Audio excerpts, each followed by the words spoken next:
going to be demonstrating torso double hammock, the shortest version of that carry. There are a couple different ways to tie it off. I'm going to be showing the shortest version that I know. I'm going to be using a size 3, which for me is 4 sizes smaller than my base size. My base size with my daughter is a size 7.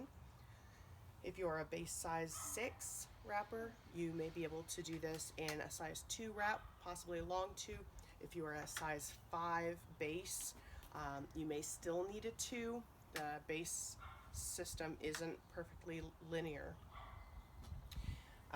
So once you get into the smaller base sizes, it doesn't always work that -4 means you can do it with a size 1. Still, this is a lovely back carry for fairly short wraps and nice and supportive. There are a lot of cultures that use low torso carries for newborns. If you did not grow up in a culture like that, we typically recommend waiting until your baby has a little more neck and torso strength, starting to sit up on their own a little bit before you do lower back carries, simply because it's hard to monitor their positioning and their breathing.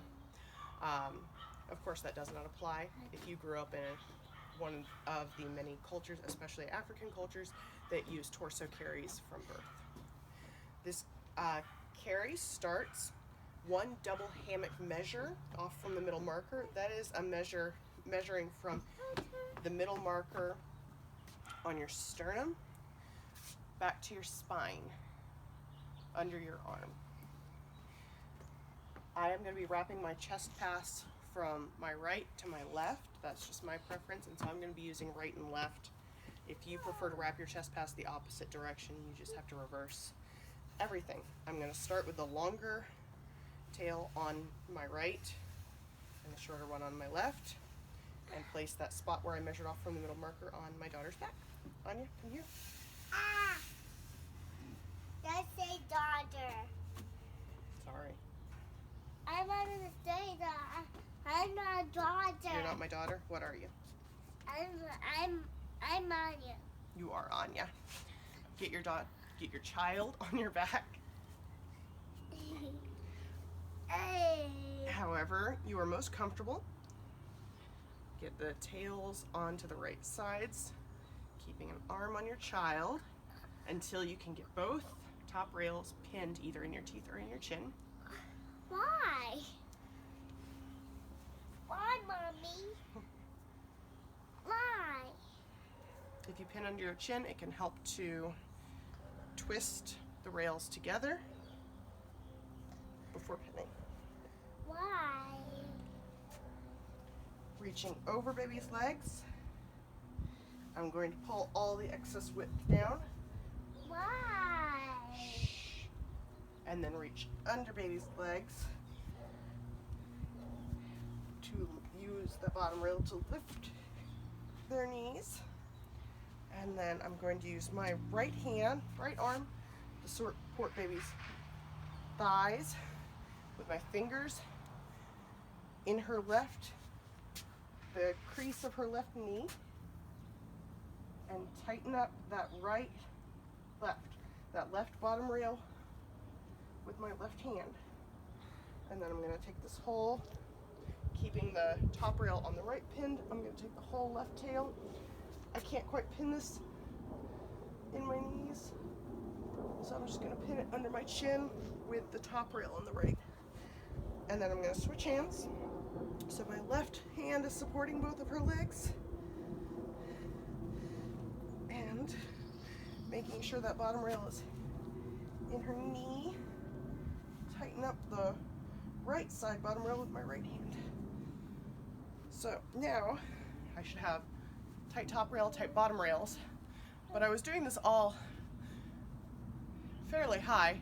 It's hard to tell with her because she's almost as tall as my torso is, but a torso carry is going to be a very low carry. You want it loading on your hips, and so at this point I'm going to hold both tails in one hand. I'm going to use my other arm to support her bum and her legs and keep the seat secure, and I'm slowly going to bounce and lower her down my back. You don't want to start a torso carry too high and then have it sag down. You want to start it where it's going to end up. So I have her down, her bottom is pretty much touching my tailbone. Now, I'm going to keep the short tail on my left secure. Anya, please don't do that. And I'm going to bring the long right tail under my arm, keeping tension on both rails, because as I do this, I'm lengthening, the bottom rail is going a shorter distance. So if I don't keep tension on it mindfully, I'll create slack in the seat. Now I'm going to keep this bunched for now, keeping the left tail pinned under my chin. I'm going to pass the right tail across my chest, making sure that nothing's getting twisted, but keeping it bunched. I'm going to bring it under my left arm and pin the bottom rail temporarily under her bum, and bring the top rail high over her back and under my right arm. I'm not even holding the bottom rail right now. I want to get this top rail nice and tight, so I'm going to grab just the top rail of the left tail as well, pulling the top rail of the left tail up and taking the top rail of the right tail back behind me horizontally and bouncing and pulling it tight. She's ruining the seat right now, so I'm going to fix it. And starting from the right side of the chest pass, I'm going to make sure the seat is tight in her knee. Pull any excess width I want down to the bottom rail and walk it all the way across. Untucking where I tucked the bottom rail before under her bum and continuing to walk slack through. Any sniffles. To this side. So now my top rail should be snug, the bottom rail is snug. I'm going to take the left tail that's still on top of my shoulder for the moment, and the right tail, which is under my arm. I'm holding the right tail from the top with my arm outside of it.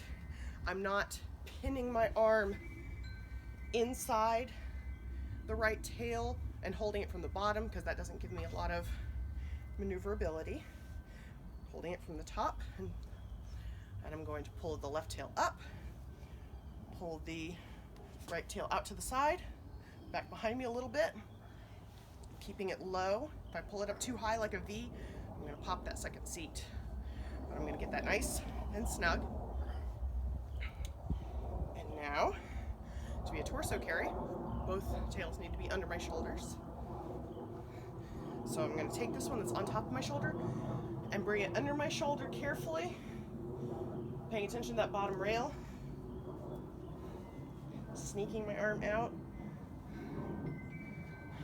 I'm going to do one more bounce and pull to make sure that didn't introduce any slack, and I'm going to tie this at the top of the chest pass. I'm going to do one half knot, bounce and pull that nice and snug, and then do the second half knot. If you're sensitive, if your sternum is sensitive to that pressure point right here, you can tie it off center,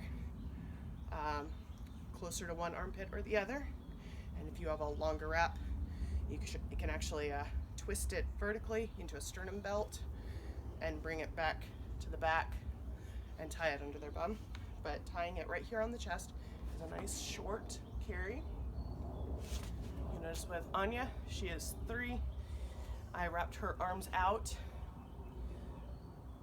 If you have a younger baby, you may want to keep them arms in, or if you have a baby who tends to lean around, because this is not a terribly lean-proof carry, and keeping baby arms in can help with that. But as you can see, my arms are completely free. It's not shimmying down my body at all. The chest pass is loading evenly across my chest. Baby is secure. It is not held up by my breasts. It is held up by the tension of the wrap. It is not shape dependent or gender dependent. She is cozy, she is comfy, she is not going anywhere.